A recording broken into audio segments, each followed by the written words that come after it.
Општина Кочани ќе го модернизира возниот парк со набавка на електричен скутер за потребите на вработените. Како дополнителна опрема за негово обслужување ќе купи и станица за полнење електромобили. Проценка е дека целата инвестиција ќе чини околу 750.000 денари без трошоците за данок на додадена вредност, а средствата се обезбедени од општинскиот буџет. Процедурата за набавка е во тек. Денови ве истече рокот за пријавување на заинтересираните понудувачи по објавениот јавен повик на тендерската постапка.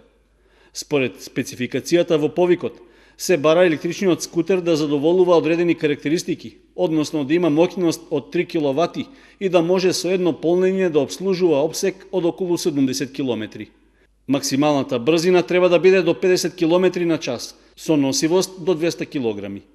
Освен основната, потребно е со скутерот да се обезбеди дополнителна опрема, како фиока за ракавици, заден сандак, мобилна апликација за надзор, кацига и други поединости.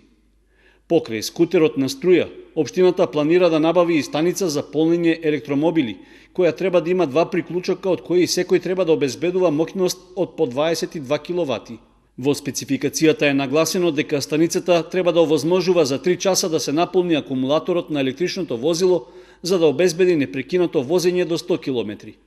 Од понудувачот се бара во вкупната цена за набавка да ја вклучи и инсталацијата на станицата, како и да обезбеди соодветна обука за начинот на нејзино користење. Доколку целата процедура за јавната набавка помине без проблеми, се очекува електричниот скутер во возниот парк на општина Кочани да се појави во период од 2 месеци.